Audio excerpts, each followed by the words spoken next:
Good Friday evening to you. Hope your weekend is off to a good start. We hope that you and your family are safe and healthy. Thanks for joining this edition of More Sports and Less. Levine, the Weekend Winners Edition. I'm Dave Bacon.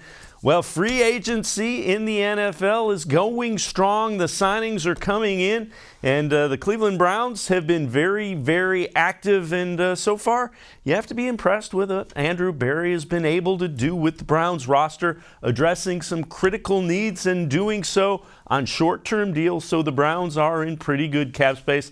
Let's welcome in Ellis Williams. He is a Browns beat reporter here on cleveland.com. And Ellis, when we take a look at what is projected to have happened with the salary cap via spottrack.com, the Browns are actually in really good shape. They have the second most room in the cap. Again, this is according to spottrack.com, $55.73 million. A number of guys signed, 66 signed. You see the Bengals have a little bit more cap space, only 20 players signed in that scenario. Dolphins with still plenty of cap space.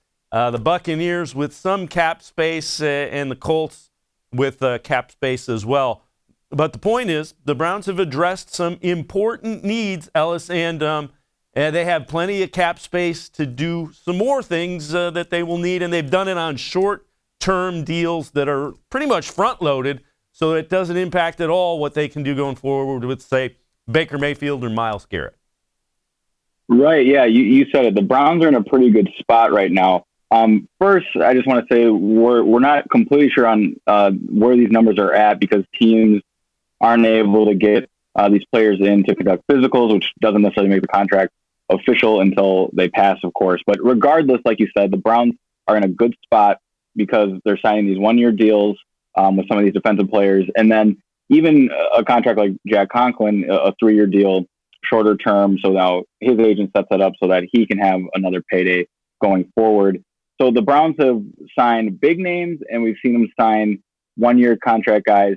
And it gives them flexibility to either win now or decide what their future is going to be going down the road. So really, GM Andrew Berry is a big winner in this free agency so far. Again, getting big names early and then cleaning up with some one-year contracts later, some stopgap players, if you will. Look, the Browns have won off seasons before, but this seems like an exciting time in Cleveland. I think fans should be excited.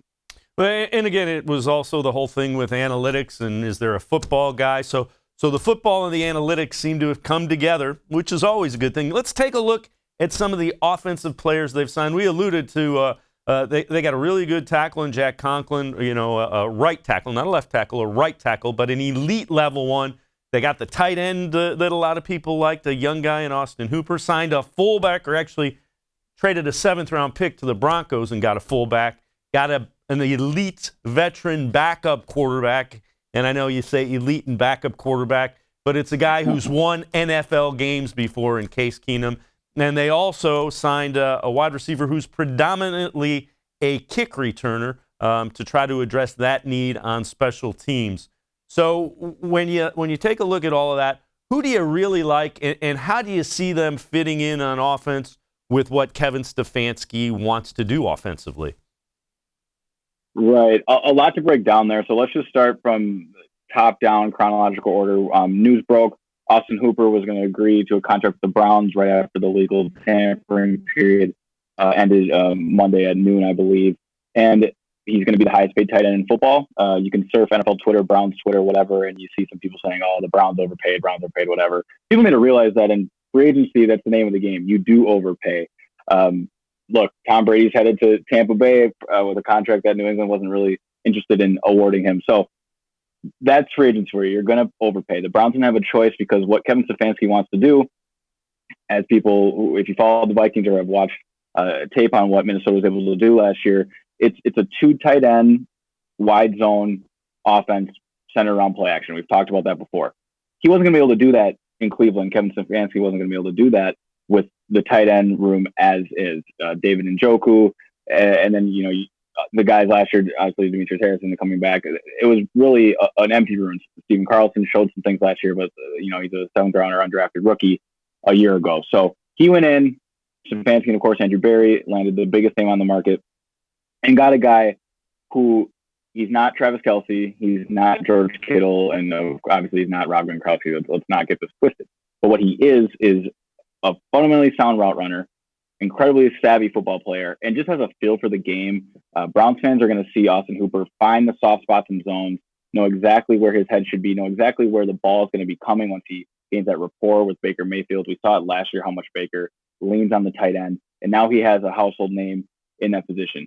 The numbers are out there. Hooper isn't great against man coverage. He's young. He can work on that, and maybe he never will be, but that's fine. He's not the focal point of this offense. He's an important part, but when there's man coverage, they've got other guys, Odell Beckham Jr., Jarvis Landry, Kareem Hunt, who are going to win in man coverage. Hooper's going to do his job in play action and beating zone.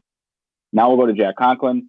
This is a signing that had to happen and really reshapes the entire Browns offense. Last year, Nick Chubb, of course, second in the league in rushing, and behind an offensive line that was very suspect in pass pro and had its moments in the running game. But what Jack Conklin can do is use his athleticism and huge frame to get outside, which is really rare for linemen with his build.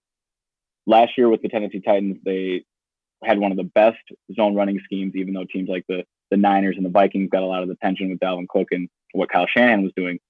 And in Tennessee, Derrick Henry got all the limelight because, you see the monster of a running back running around.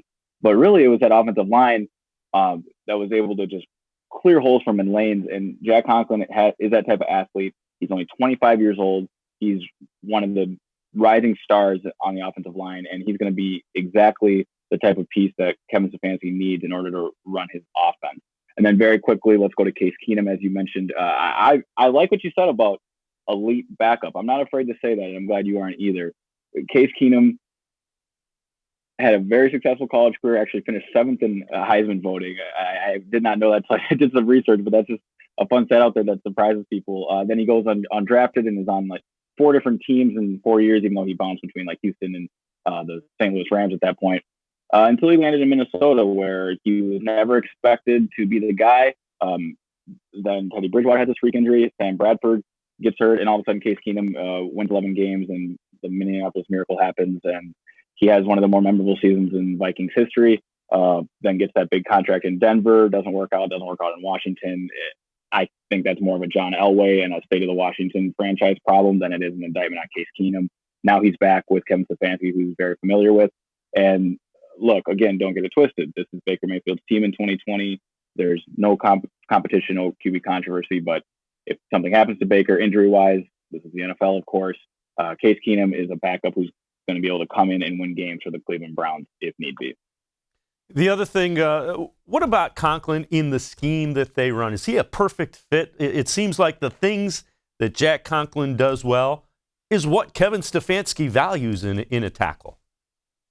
Yeah, he is, and we're going to get into this when we talk about the draft a little later, but he's looking for linemen who can run the wide zone and are familiar in that scheme, and then again have the athleticism to get outside and set the edge. That is right in Jack Conklin's wheelhouse. He came in, I think he was the 8th overall pick in 2016, and he had a really good rookie year, and then struggled with some injuries 2017 and 18. But this past year, and really Tennessee made a mistake not picking up his 5th-year option because they were worried about him being injury prone, and it's tough to pay linemen that type of salary when you don't need to. But then he had an awesome 2019 campaign, and it really put all the doubters to bed. Conklin, again, is one of the best tackles in football, and he's going to fit perfectly for wide zone and play action pass. And most importantly, though, this is about Baker Mayfield and having a sure offensive line in front of him. Baker got his feet all over the place last year. You could tell even when the pocket was okay last year, he didn't trust it because he knew who was in front of him. Conklin now is that piece where Baker, regardless, is going to trust it. The guy is paid to be the best. He's got that type of skill. So the run game, play action, and now pass pro, he's the perfect match for Cleveland, and Kevin Stefanski found his guy. Last thing I'll ask you on the offensive side of the ball, where do you see areas that you could still improve? And how much of a finished deal is this offense now? Right. So they're getting there. It's not over yet, of course. Again, only March. We still got the draft. There's obvious holes still at left tackle, which I'm sure we'll talk about later, but it feels like that's going to be addressed in the draft. Right guard is still a concern. Again, that might be the one weak spot in the line, whether it's Teller or Forbes, that might be, or a rookie who comes in, a younger guy. And you never know who may get cut. There's some veteran linemen that always become available. That might be the one spot they aren't going to be able to make picture perfect, if you will. But if they've got a 10th overall pick at left tackle and Conklin at right tackle, then of course we already know what the Browns have inside with Treader and Bitonio. That offensive line is going to be completely rebuilt in just 1 year. It's pretty impressive. And then as far as some needs at the skill position, on the surface you see Kareem Hunt and Nick Chubb, Odell Beckham, Jarvis Landry, Hooper, as we talked about, and then David Njoku. I'll say this. They're going to be looking for tight ends. Njoku's going to get his chance to reinvent himself under this new regime, but a few early drops, and I think he's going to have a shorter leash. So I could see them bringing in another tight end or two to challenge Njoku there for the number 2 tight end spot, which will be a spot that gets a lot of playing time. And then I've alluded to this before, but I think they're going to start laying the foundation of finding the heir to Odell Beckham Jr. and Jarvis Landry. That doesn't mean that these guys are gone before the season or even during the season. Maybe not even, they'll make it through the whole season, maybe a little bit in the next season. But at some point, they're going to get some younger receivers in here and find the heir to those two, because paying receivers big money is a tough task in the NFL. And when we're talking analytics, we're talking cap ideologies. I just think that guys like Stefanski and Barry tend to not want to pay receivers top dollar. So it's going to be tackle, guard, tight end, and then they should and probably will bring in a receiver or two younger to sit behind Beckham and Landry and eventually take the reins from them in a few years. Ellis Williams, Browns beat reporter from cleveland.com. He will be with us again. We got to take a quick timeout. When we return, we'll flip things. We'll talk about the defensive side of the ball. Browns have made some moves there. Obviously, some more work to be done on the defensive side of the ball. We'll take a look at that when we return. More sports and less Levine, the Weekend Winners Edition. We'll be right back. Ellis Williams, Browns beat reporter from cleveland.com on the other side of break. Stay with us.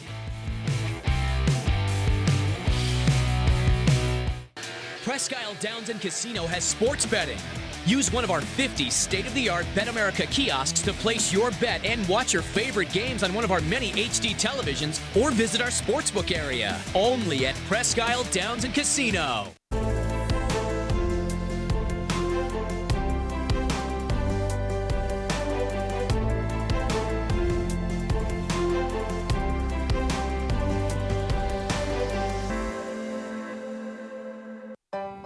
As a kid growing up, my dream was to go to college, play baseball, and get a degree. Coming out of high school, I had 2 choices.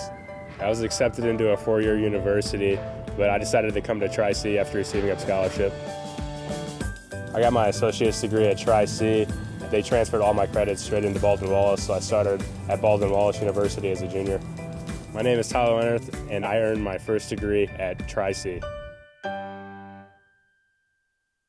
The Ohio Lottery Partners in Education program recognizes role model students and teachers from across Ohio. Nominations can now be done completely online. To nominate a deserving teacher or student, go to ohiolottery.com. In the About section, find Partners in Education. There you will find links to the nomination forms. Students kindergarten through 12th grade can be academic all-stars. Teachers can be honored as a Teacher of the Month. The Ohio Lottery Partners in Education, where stars shine.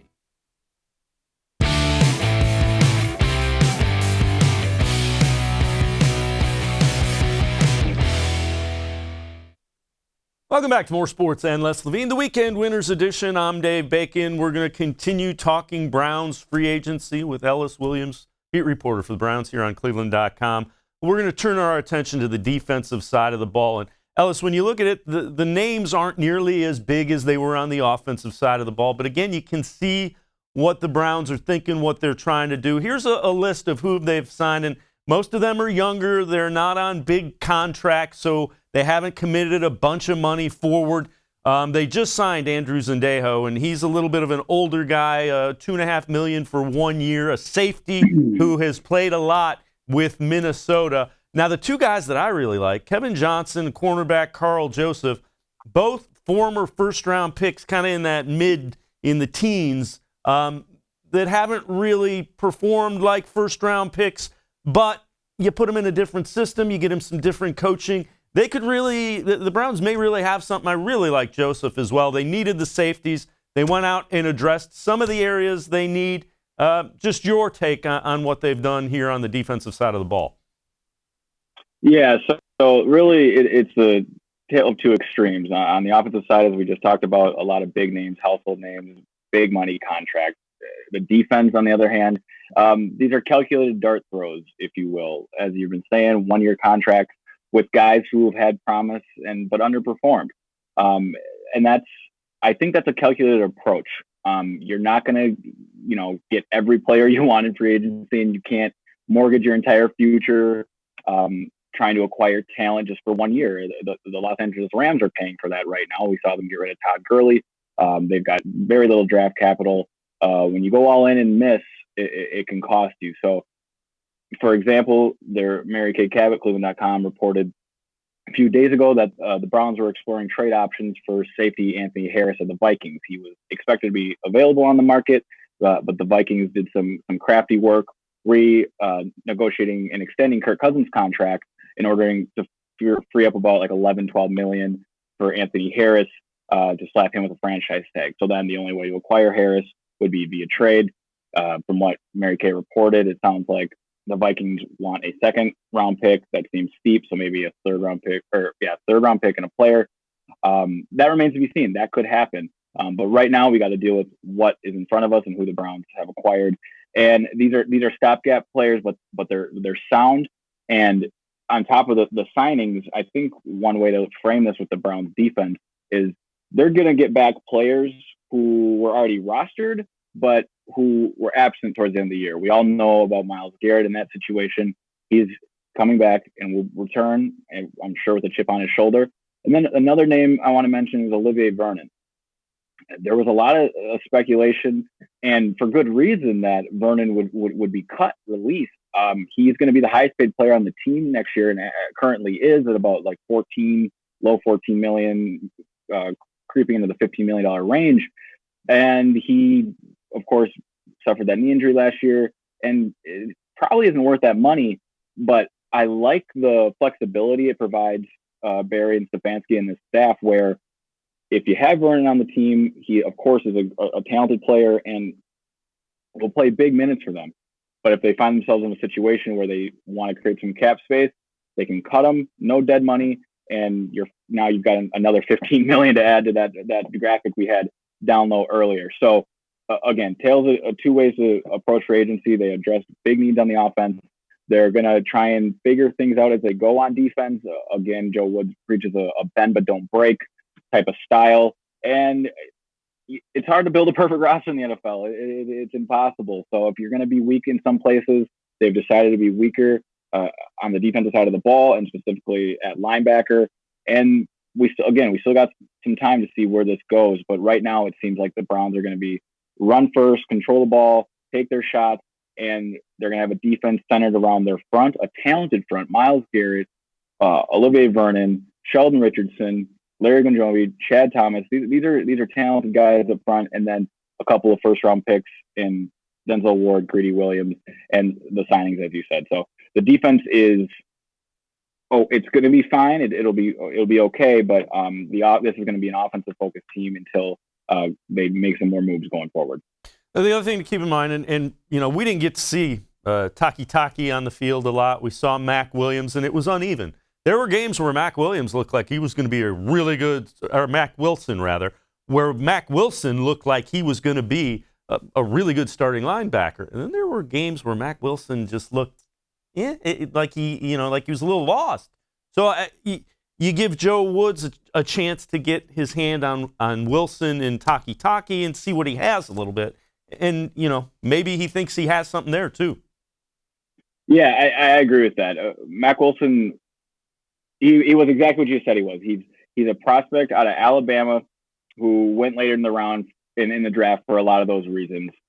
He's an athlete, very talented. You know, that interception from last year, later in the year, stands out where he shows those flashes.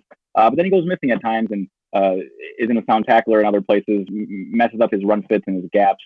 And again, like I said, and really same goes for Taki. And despite him not being able to get on the field, that is a worrisome. But the athleticism and the talent is there. You're a third, fourth round pick for a reason. At the end of the day, you can't build a perfect roster. I'm going to keep saying it. And if you're going to have a weak point, it's going to be linebacker on this team. And that's not the end of the world. You know, the Eagles a year ago are getting bombed on because they have they decided to have their weak spot to be corner. And that, in today's NFL, you can't have that. So your weak spot's going to be linebacker. You know, you're going to have your safety step up, and your pass rush is going to have to be strong. And I think that's the brand of defense Cleveland's trying to play next year with Joe Woods. Yeah, the concern, obviously, that's kind of the middle of the field that you're talking about with the linebackers. Right. Do you see any names out there that you like to try to that the Browns may look at that to plug that gap and try to maybe even buy either Wilson or Taki a little bit longer to kind of get a feel for it? Yeah, look, linebacker is really tough right now. The market's small in free agency. Guys like Littleton from the Rams have been already picked up. In the draft is where I'm thinking they're going to have to address this position. And in the draft is kind of the same thing. You have the big names like Isaiah Simmons, Kenneth Murray, but then after that it gets thin. So I'm thinking that who the Browns have right now on this roster is who they're going to have to make work. Again, you never know. Some veterans might get cut. Some guys could come in. Clay Matthews, the Rams was just cut yesterday. Names like that could pop up at any time. You know, it's kind of like the NBA market, the buyout market. All of a sudden, after the new year, older veteran players are available, and then they come in and are stopgap options. So, Andrew Berry's already proven he's going to be aggressive. He's going to maintain his aggressiveness. But until those linebacker names start brewing, that remains to be seen. One name at safety, outside of Anthony Harris, who I already mentioned, Eric Reed of the Panthers. He was cut the other day. Mary Kay Cabot, cleveland.com, has been doing some reporting, seeing if there's any interest there from the Browns. That could work. I'm wondering if that's more of a Malcolm Jenkins situation where we thought Jenkins be available for a little bit, but it never really materialized. You know, these names just float around. It's tough to figure out if there's actual connection or not. But that's the name of the game. We're speculating right now, and as for linebacker, we're going to just have to wait and see. But this might be who the Browns are working with outside of who they pick up in the draft. Having said that, can you see Joe Woods coming up with a scheme that works with this, with his type of defense, his style of defense? Yeah, I think it will work. When Joe Woods talked at his presser, he mentioned Mike Tomlin as his mentor and really stressed how these cloud coverage looks, the cover three shells are all relatively the same in the NFL. He's kind of tipping his hand that he's going to play, deep three deep sets, and he's going to get after the quarterback like they did in San Francisco. Last time I was on your show, we talked about how San Fran had 6-7 first round picks on their D line, and it's easy to get after the quarterback like that. But if you look at the names Cleveland has, look, obviously they're not the 49ers, but there's some talent there. So they're going to try and play a disrupting style of football, not from a blitzing standpoint, but they're going to count on their front four and maybe send five to go get that quarterback. That's going to be the Browns' best chance right now. And then Joe Woods, with having a defensive background himself, coaching up Denzel Ward and Greedy Williams, hoping to breed two lockdown corners there on the outside. And that's a pretty good start. If you can't get open, the receivers can't get open, and the quarterback doesn't have time to throw, you can cover up your holes at linebacker pretty easily, I think. Yeah, and along those lines, one of the guys that the Browns signed, Kevin Johnson, was like a 15th pick in the draft as well. So they have three guys, and you might see him play nickel and that kind of stuff. So exactly. I get where you're going with it.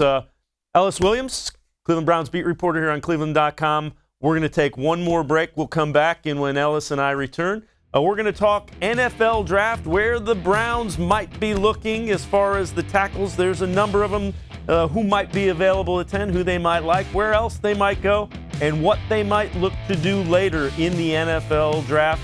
We're talking Browns and the Browns roster here on More Sports and Less Levine, the Weekend Winners Edition Ellis Williams, Browns beat reporter, and I will be right back after this timeout. Stay with us.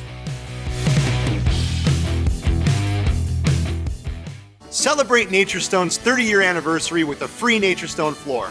During 2020, we will be giving away 30 free floors to 30 very lucky customers to say thank you for making NatureStone the best concrete flooring solution for garages, basements, and more. Call or visit naturestone.com today to register to win, and we'll send you a copy of our new buyer's guide absolutely free. There's no purchase necessary. Winners will be chosen monthly. With over 30 million square feet installed for more than 60,000 customers, it's easy to see why I always say it's not just a floor. Wow, it's NatureStone. Got your Ohio Lottery pick 3, I see. Yup. Those glasses are hip. Hip? Most people think I'm a square. But what's wrong with that? A box bet can increase your chances of winning. And what is a box? A square. There are so many ways to play. There's coming out the wazoo. Oh, shucks. Look at me yammering on. Put a lid in it, Picky Ricky.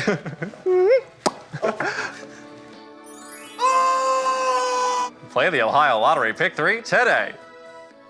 There are tastes we remember. Every smell brings the happiness of times gone by. Experience this every time you walk into Gallucci's Italian Foods. Whether you need lunch on the go, a catered party, or that perfect blend of wine, meats, and cheeses, Gallucci's has exactly what you're looking for. Straight from Mama's kitchen for old world traditions or original experiences. From the tastes you remember to new flavors you'll never forget. Gallucci's is a tasty branch of your family tree. When it comes to selling you a mattress, most retailers are handing you a long line of extra steps that drive up costs and create confusion. At the Original Mattress Factory, we simplify the mattress shopping experience by building mattresses and box springs in our own local factories and selling them direct to you. It's short, sweet, and simply makes sense. So experience more than just the mattress store. Experience an original, the Original Mattress Factory.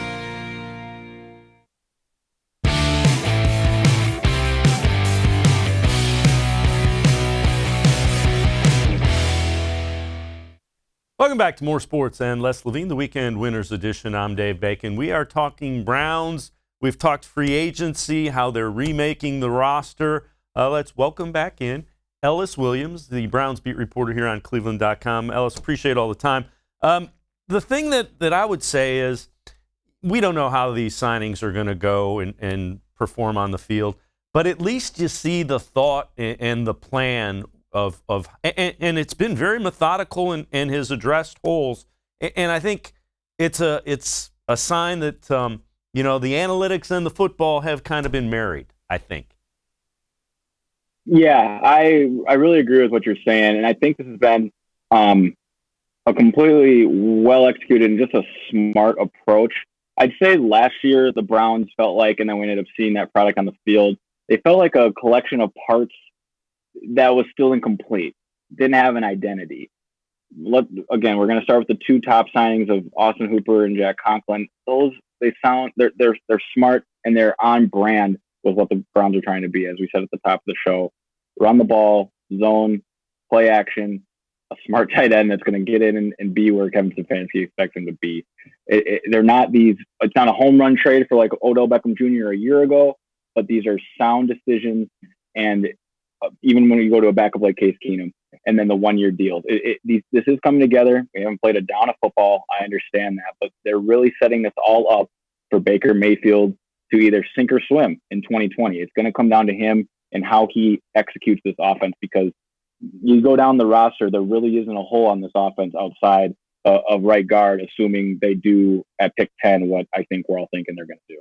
And we'll get into that in a minute with the draft. So I have a theory that, as we were talking, just came to me. I think what they're trying to do is put everything in place on the offensive side of the ball so they can make an intelligent decision. Is Baker Mayfield our franchise quarterback? And if he can't do it with the pieces we've given him, that might lead us to believe he's more like the Baker Mayfield from last year than the Baker Mayfield from his rookie year that looked so good. Yeah, from day one when Kevin Stefanski was named the head coach, this has been about Baker Mayfield being set up to succeed in 2020. You go from Stefanski to Alex Van Pelt, who got up there at his introductory presser and just raved about being a quarterback guru and talking footwork and switching Baker Mayfield's foot. I mean, he was getting excited just talking about it. Then he realized he was so inside football, if you will, with his talk that he's like, okay, I got to calm down. You guys don't like hearing that. Meanwhile, football nerds like me, I'm sitting there, oh my goodness, I love hearing this stuff. So from Stefanski to Van Pelt and now Conklin, Hooper, they're setting up Baker to sink or swim in 2020. There's not going to be any more excuses. Last year we could say, oh, the offensive line, it's shaky. No one could. I don't care if you were Tom Brady, Cam Newton, Russell Wilson, Pat Mahomes. It wouldn't have mattered what that offensive line people say. You're not going to be able to say that this year, and the offense is going to be coherent. Despite Kevin Stefanski not being a head coach yet, he's about his business. This offense is going to come in and be prepared. And like you said, I think you're 100% right. This is going to fall on Baker now, and they're going to make a decision pretty quickly on him, as you have to do at the quarterback market, because you either have one or you don't. And when it comes time to find a new one, you got to find one quick, because these jobs are hard to hold on to, and everyone in Cleveland knows that. And of course, Stefanski and Andrew Berry are well aware of that too. So this is going to fall on Baker in 2020. And I want to say this, he has the skills to do it. We're going to find out, but there are still things with the football that only Baker Mayfield and the select others can do. And we saw flashes of it, of course, in 19, despite his struggles. And then everyone remembers his rookie campaign. So it's set up for him, and we're just going to have to wait and see. Yeah, I would agree with that 100%. Now let's move on. Who do you like at 10? Obviously, we've talked about likely need a left tackle. Which of the guys, assuming that, everybody that you think might be there is going to be there, which of the ones do you really like? Yeah, so it's been a fun cutting film and watching tape on these guys. They've got a lot of similar traits, but they've got some stuff that makes them different too. Personally, I like Tristan Wirfs out of Iowa. First, let's just start with the Iowa program. They've been breeding and building offensive linemen there for years now. They've got a strong reputation and program from that, starting with their coaching staff, of course. You guys are familiar with the bodies there in Cleveland. And then just the kid himself, he set the hang cleaning record in Iowa. I read a story, he would look at the record every day when he came in and just was determined to catch that mark, and eventually did. The videos on Twitter, YouTube, everywhere, it's a pretty powerful moment with all his teammates celebrating when he hits that fourth or fifth rep for like 450 pounds or something crazy like that. And then you watch Wirfs at the combine. He'd roll up his spandex, and they would keep rolling back up because his quads are so big. This kid is just a freakish athlete. He had the fastest 40 time, I think like 4.85. It's just ridiculous for a guy his size. The best vertical jump, I believe, best broad jump too. The kid can just move. He's a wrestling state champion background. And for those who don't know, wrestling is really one of the sports. Not talking WWE here, even though I got respect for those guys too, but wrestling to its core is one of the most difficult individual sports you can play. So you love that fierce competitive background he had, and a proven champion and winner. What you worry about with Wirfs is that he played right tackle in Iowa, and look, they would switch him over to left tackle at times, kind of in a high school type thing you don't see often in Power 5 conferences. But that's maybe the only thing that worries you about Wirfs, which then makes me bring up Andrew Thomas of Georgia, who is a traditional left tackle, if you will. He played all his snaps there. Very similar build to Wirfs. Didn't put up as impressive athletic numbers at the combine, but still, these guys are freakish athletes and freakish walks of life when it comes to who they are as people and their build. And the one thing with Thomas that I think is going to attract Kevin Stefanski and Andrew Berry is they ran wide zone at Georgia. It was a focal point of their offense. So you get not only a left tackle, but you get a guy who's already familiar with running zone running scheme. Plus, he blocked for Nick Chubb, and he mentioned that at the combine how it would be fun to reunite with Nick Chubb, two Georgia guys reuniting in Cleveland. So good storyline there. And then, of course, a guy who's already left tackle and can play zone. So between those two guys, I'm pretty split. I don't think you can go wrong. But again, there's 50% bust rates in the first round for a reason. But they seem like two can't miss prospects. And really, there's a top four that the Browns could be happy with depending on who falls. But it seems like at 10, we're going to be pretty surprised if that's not the call at 10 at left tackle. Would you be willing to trade up if, say, the Browns fall in love with a guy? And here's another thing. Is analytics with Andrew Berry more likely to trade up because they fall in love with one of these tackles, or trade back because they can see multiple guys working for them and trying to pick up an additional pick to plug another hole? Yeah, that's a really good question. I want to say something about the analytics here that I think may have been revealed in free agency. Traditionally, analytics don't tell you to pay a tight end who can't get open in man coverage and make him the highest paid tight end in football. The Patriots are notorious for not paying offensive linemen big money because that's a position where, if coached well, you can bring guys in and work them through their rookie deal and cycle through. So the analytics don't really match up with spending your money this way. And I don't know if that you can translate that to draft capital, but assuming you can, I think that they were safe at 10 because of the quarterback market that always happens in the NFL draft, where you see quarterback happy in a run of 2 or 3 guys go in the top 10 or whatnot. So I think a lineman will fall there regardless. But like you said, to address your question, if they like a guy, it seems like Andrew Berry has already proven he's going to be aggressive and go get that guy. So if it's moving up 2 or 3 spots to go get him and you don't want to risk it, you've got the Cardinals there ahead of you that need a tackle. You've got the Chargers in front of you that need a tackle. The Giants need a tackle. I could see it. And I think it's based on how aggressive they've been. I would see them trading up before they would trade back because those top 4 drop off real quickly. Now, if they can forecast somehow a quarterback and a wide receiver run that then drops these linemen back, then sure, trading back would make sense. But just basing it off how aggressive Barry's been with these free agent names, if anything, I think he's going up rather than down. But that's the name of the game in the draft season. Once you're in the war room, all hell can break loose. So we're gonna have to wait and see. But what he's going to stay on brand, Andrew Berry, is he's going to be aggressive and he's going to go get his guy. He's proven on free agency, and I think the same thing could happen in the draft. Now, I know you're kind of a draft geek, admittedly.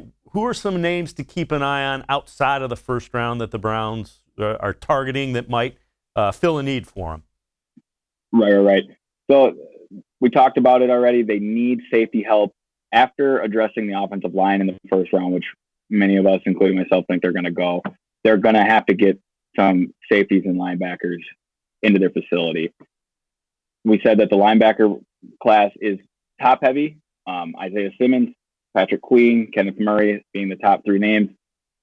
I'm worried they won't be there at 41. Could I see the Browns doing something like moving up to the top or to the back end of the first round or the top end of the second round to get one of these linebackers? I really could. That would make a lot of sense. If not, the linebacking situation is going to be as we've discussed. Some names that they probably don't have to move around to get are going to be at safety. Ashton Davis is a prospect out of Cal that's pretty impressive. He's not going to come down and really be a big run help guy, but he's your traditional center fielder, cover 3 deep safety, Eric Weddle type, Earl Thomas, about 5'11", 6 feet, who can just fly. He ran track at hurdles at Cal, NCAA Division champion, Pac-12 champion. Another guy, Antoine Winfield, I mentioned him on the show last time. Smaller guy, 5'8", but plays just like his father. Buckeye standout, of course, and longtime Minnesota Viking. He's a guy who is falling down draft boards, and I even talked to some people at the combine who are just like, yeah, he's too small. And then, you talk to your Minnesota connections and coaches who have coached him, and they're like, who cares? This guy can play football. He's going to make a name for himself in the league. Those are 2 guys, 3rd round type of guys that I would keep an eye on for the Browns. And then another safety is Kyle Duggar, a Division II prospect. I don't want to compare him to Isaiah Simmons, but I guess I'm about to do that. He's a hybrid type safety. Of course, not the athlete that Simmons is, but a guy who is going to roll down his coverage. He can blitz off the edge. He can come down and press your tight end if need be. So, and to wrap this point up, one thing that remains to be seen is the type of athlete that Joe Thomas wants at safety. There's a very big difference, as I just described, between Duggar, Winfield, and Davis. We got to figure out, and Joe Woods needs to figure out what kind of defense he specifically wants to run and at free safety, and then draft accordingly. Once those selections are made, we're going to have a much better idea of what Joe Woods' defense is going to look like. So those are the names to watch, and those are names that I think at safety specifically that the Browns are going to have a good chance to get, and at linebacker in the draft, I think they're going to have to be aggressive if they want to get a guy with some real promise outside of those top 3. Here's another curveball. Final question I'll ask you. Mm-hmm. Isaiah Simmons is on the board at 7. Do you see, or 6 or 7? Do you see the Browns giving up a 4th round pick or a 3rd round pick to go up and try to get him? Because that would be an elite athlete type that you plug in. And I know there's some questions about him being as elite as everybody's making him out to be as far as the athleticism part of it is. Can you see them potentially doing something like that? Man, I would be surprised. I really would. What the Browns need to address is offensive line. If they come in and are questionable at left tackle, it is going to bring back what we talked about, being able to question Baker Mayfield, being able to wonder if he is the future or not. And as we said, this is the year where they need to find out if he's the quarterback of the future, if they're going to move on. Simmons is the type of defensive player that I'm sure Joe Woods craves, and that the Browns haven't had in anything I can remember. He's the type of game changer that this defense is desperately missing.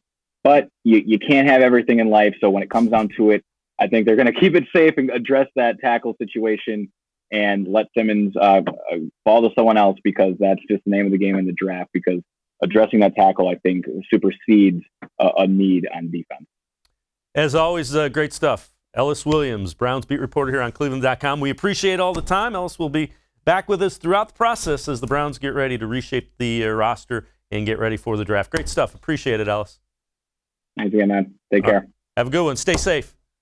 We're going to step aside, take a quick time out. When we return, an update from Jerry Snodgrass and the OHSAA. That's straight ahead here on More Sports and Les Levine, the Weekend Winners Edition. Stay with us.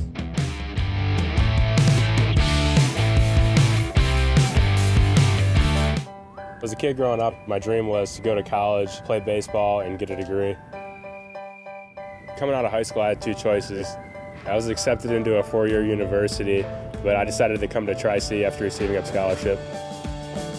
I got my associate's degree at Tri-C. They transferred all my credits straight into Baldwin-Wallace, so I started at Baldwin-Wallace University as a junior. My name is Tyler Leonard, and I earned my first degree at Tri-C.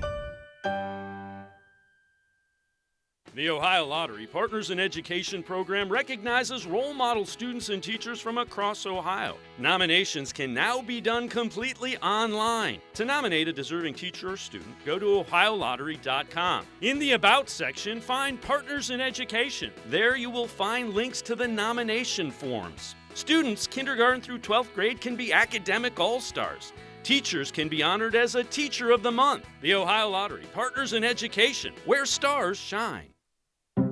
It takes attention to detail. With your local Bryant dealer, you're getting more than just a technician. You're getting someone who pays attention to your needs and the little things that make a big difference. It takes a dealer you can rely on. And to keep your family warm this winter, here, let me show you how this works. It takes Bryant. Bryant. Whatever it takes. And to keep your family comfortable, it takes Smiley One Heating and Cooling. Find them at SmileyOne.com.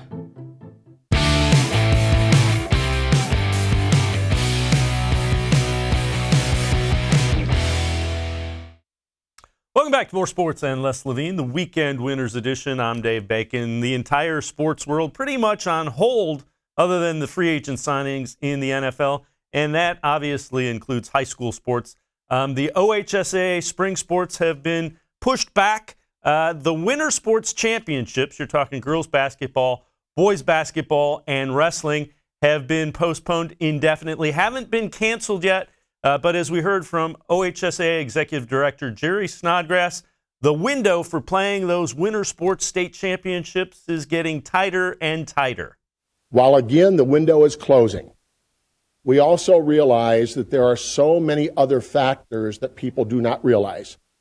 Site availability, coaches availability, the keeping in mind that our officials, there are people that are in the risk category that we cannot and will not subject to being faced with being infected by this virus. So there are many factors with this. Much of this hinges on future decisions by the governor on whether we close schools for a longer period of time. Extending our tournaments into the summer months, extending them even into May, is very problematic on a lot of different fronts. I don't expect every parent, every fan to understand all the reasons why, but nor will I put our schools or our venues or sites at risk to explain all of that. Most of us have seen now that so many facilities have closed through, I believe, even early June. That does become problematic. I do not want to put a school in a spot of saying, we will host a tournament, when I'm not sure they're speaking for all of the right people for that. So there are a lot of factors that enter in to when, how, and why we may end up having to cancel our winter tournaments. I was asked last Thursday if canceling was on the table. Canceling is on the table. Everything is on the table. I would be remiss if I did not say that. So that is a factor. Right now, the governor has closed schools for 3 weeks with a return date temporarily set right now as, I believe, April 6th. We put a plan in place last Thursday. We disseminated it to our schools on Friday of a tentative schedule for our spring sports. And with schools being out again as of this moment, with schools being out until April 6th when they return, we put a plan together that would include a period of time where we would like practices to begin before they have their first contests, and our state tournament still staying on the same schedule. However, what will change that overnight will be any decision by the governor to extend the closure of schools. And there you have Executive Director of the OHSA, Jerry Snodgrass, with an update on athletics for our high school students. Again, everybody, stay safe. Listen to the governor and the healthcare professionals. Thanks for joining us on More Sports and Les Levine. The Weekend Winners Edition. Les Levine will be back in the chair Monday from 6 to 7. We will see you again next Friday. Stay safe, and everybody have a great weekend.